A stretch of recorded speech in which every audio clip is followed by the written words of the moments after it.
On a cold February morning in 2021, Philadelphia police stopped a U-Haul truck after receiving reports of a burglary in progress. What they discovered would shock even the most hardened investigators: black trash bags containing dismembered human remains. But this wasn't just a murder, it was a window into something far darker operating in the shadows of the city of brotherly love. The driver, trembling, raised his hands and proclaimed, "I didn't do it. It wasn't me. I was paid to move a body." Inside the truck, investigators found the torso of 70-year-old Peter Gerald, a licensed massage therapist, known for his kindness to neighbors and his collection of exotic birds. Yet this discovery was just the beginning. Later that night, detectives would find more of Gerald's remains in dumpsters behind a nearby Wawa. Hands and feet that had been deep fried, legs that had been methodically sawed apart.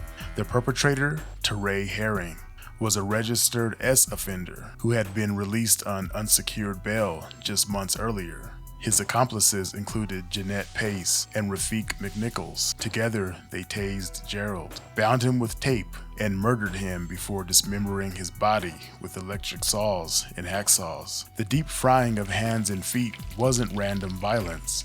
It was a calculated attempt to destroy fingerprints and identifying features. All this for a robbery. All this to get codes to a cell phone and a safe. What investigators didn't realize at the time was that this grotesque crime was part of a much larger pattern plaguing Philadelphia. A pattern of disturbing events, a death, a web of exploitation that connects missing persons, human trafficking, organ harvesting, and the illegal body parts trade. What the hell is happening in Philly? Hello, strangers. Welcome back to The Strange Bar and Grill. I'm your host, JP. Today's video takes us to Philadelphia, where we'll be discussing missing persons cases, body parts, and organ harvesting rings. I'll be touching on these topics separately, but are all these events related? You decide.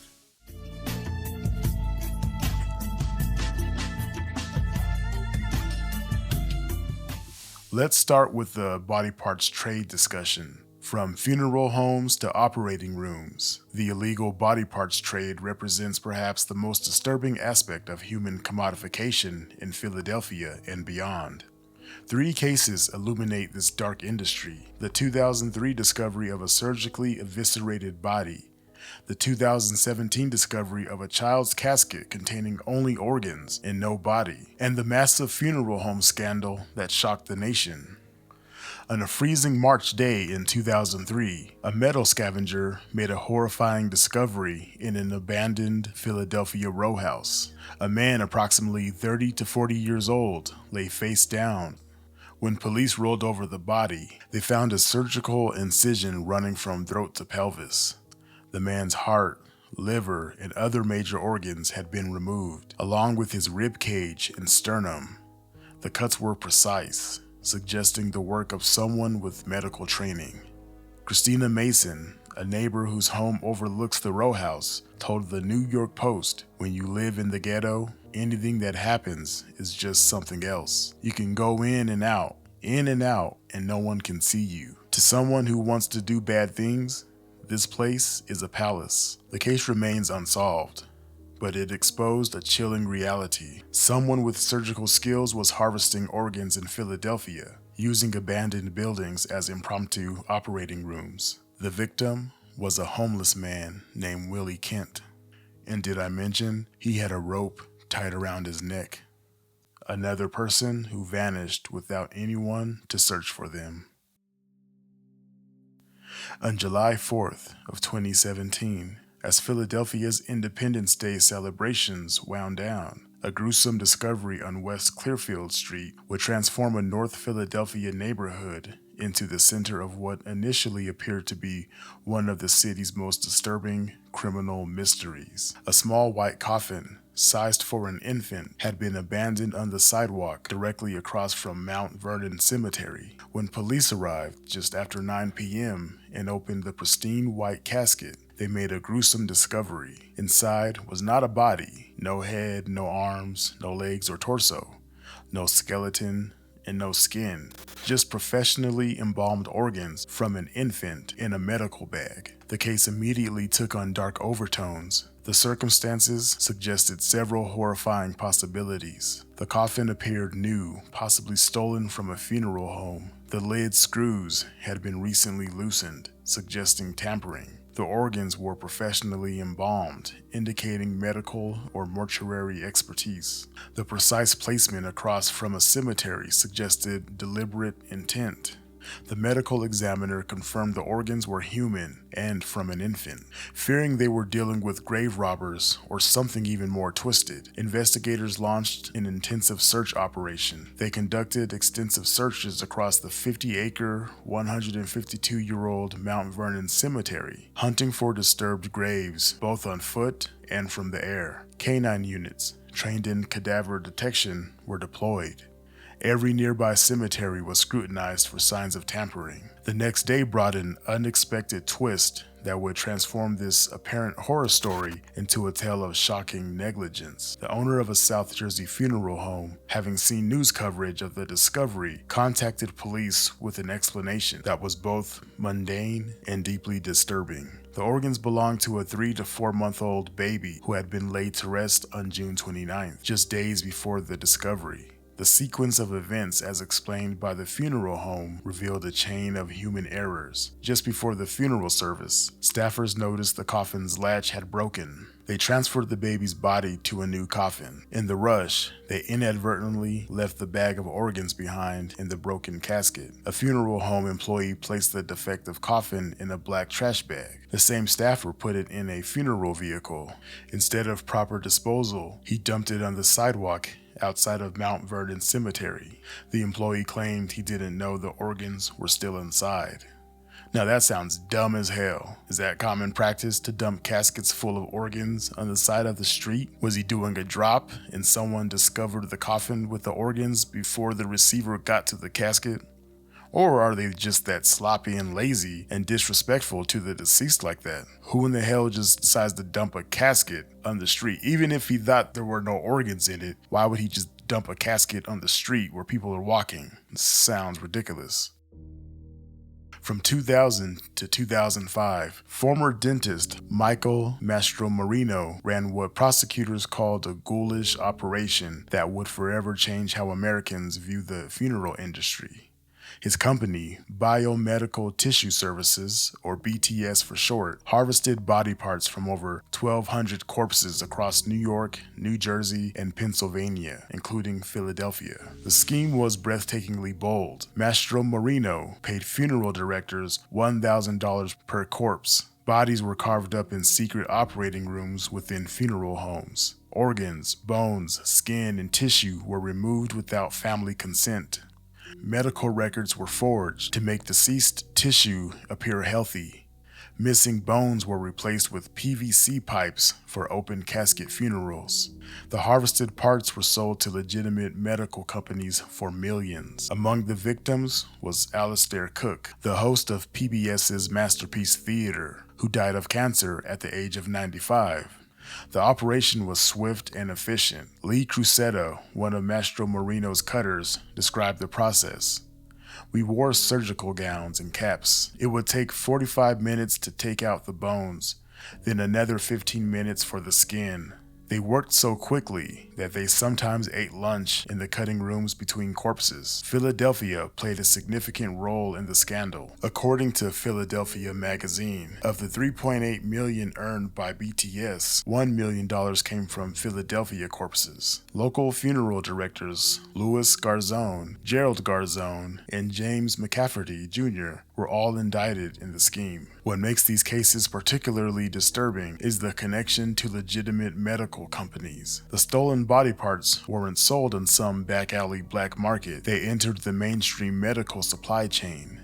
Those companies include Regeneration Technologies Inc., LifeCell Corp., Tutagen Medical Inc., Lost Mountain Tissue Bank, Blood and Tissue Center of Central Texas. These companies supply tissue for common procedures like dental implants, knee replacements, and skin grafts. An estimated 10,000 patients received harvested tissue from Mastro Marino's operation. Many unknowingly received diseased or contaminated material. The scandal revealed a poorly regulated billion-dollar industry. The tissue trade isn't heavily regulated and operates in a gray area. Companies can charge fees for processing, transportation, and handling, creating a lucrative business where a single body can generate up to $250,000 in revenue. However, Philadelphia's role in the body parts trade extends beyond the Mastro Marino scandal. Philadelphia may be a hub not just for sex trafficking, but for a more sinister trade in human body parts. Let's talk about the missing in Philadelphia for a moment. Just last month, 35 children went missing in Philadelphia. And if that sounds like a lot to you, guess what? It is. It's an insane number of missing children. These aren't just numbers. They're sons and daughters, brothers and sisters, each with a name and story. But here's what makes these disappearances particularly disturbing. They follow patterns. Many of these children come from vulnerable backgrounds, broken homes, foster care, histories of running away. They disappear from familiar locations, schools, treatment facilities, their own neighborhoods. And while some may be runaways, investigators fear many have entered what they call the invisible pipeline, a path from missing person to trafficking victim. But it's not just children who vanish in Philadelphia. The elderly face their own vulnerabilities, often disappearing with less media attention than the younger victims. These older adults represent a particularly vulnerable population. Philadelphia's senior population has grown significantly, up 9.3% from 2020 to 2023, with 1/4 of adults aged 65 and older considered socially isolated. Many disappear without anyone immediately noticing they're gone, making them prime targets for who knows what. In some corners of Philadelphia's neighborhoods, some residents whisper about more disturbing explanations for the disappearances. They speak of government experiments, of head transplants, of people being taken for purposes too horrifying to imagine. They're not just missing, one Northeast Philadelphia resident claimed. They're being used. The government. They need bodies for their experiments. Why else would so many people just vanish without a trace? These theories, while they cannot be corroborated right now, reflect the deep mistrust and fear that permeates communities where people regularly disappear. When official explanations fail to satisfy, when bodies are found dismembered or organs appear without their owners, residents create their own narratives to explain the unexplainable. Some point to the historical precedent of government experiments on unwitting citizens. From the Tuskegee syphilis study to MK Ultra mind control experiments, you can see why one would argue that Philadelphia, with its dense population and vulnerable communities, would be an ideal location for covert operations. Others speak of advanced medical procedures, of attempts at head transplants that require fresh bodies. They note the methodical way bodies are dismembered, suggesting medical knowledge rather than random violence. While these theories remain in the realm of speculation, they highlight the profound impact these disappearances have on the community. When people vanish without explanation, when body parts appear without the bodies, when organs are found without their owners, the human mind struggles to make sense of the senseless. Again, I ask, what the hell is going on in Philly? Now, to understand where these missing children and young adults might end up, we need to also examine the case that broke open Philadelphia's human trafficking underworld. For over a decade, from 2012 to 2023, a trafficking ring operated out of an unassuming house on Diston Street in Northeast Philadelphia's Oxford Circle neighborhood.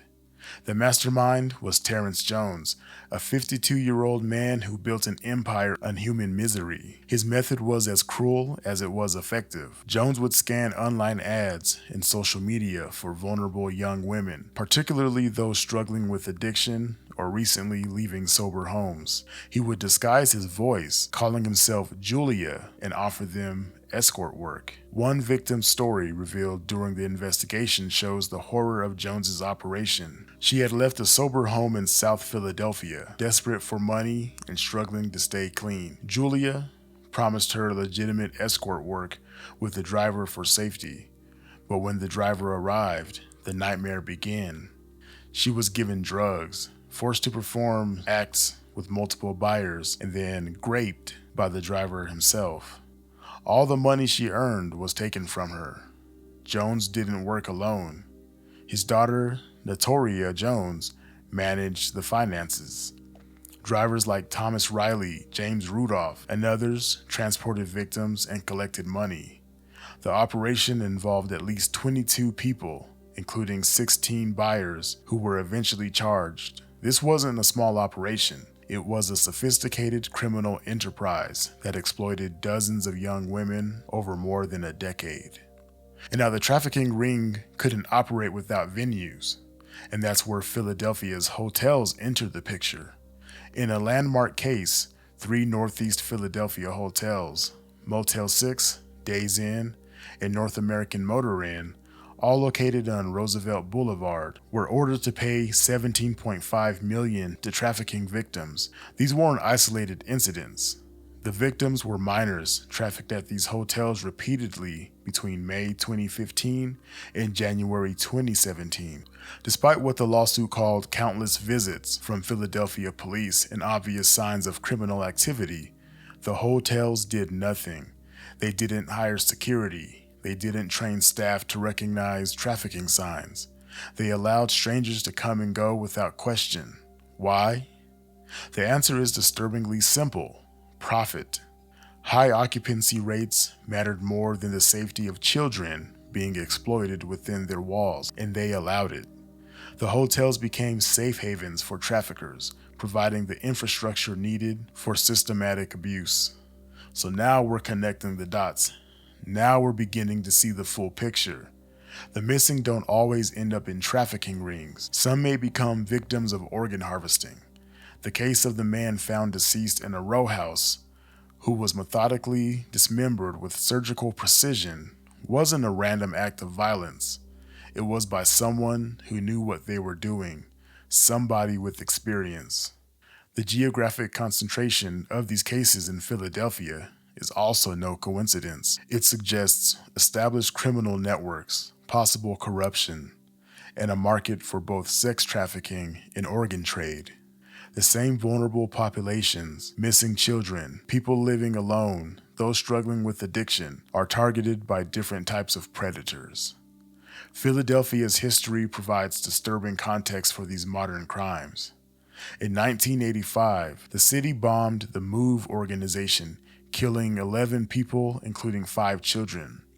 Decades later, in 2021, remains of these victims were discovered in museums and universities, used for research without family consent. The University of Pennsylvania Museum found a child's remains during a routine inventory check, devastating the victim's mother, who had been told her daughter was properly buried. This institutional dehumanization, treating human remains as objects for study rather than people deserving dignity, creates a culture where more extreme exploitation can flourish. When institutions normalize the commodification of human bodies, it becomes easier for criminal networks to do the same. But what do you all think? Let me know in the comment section.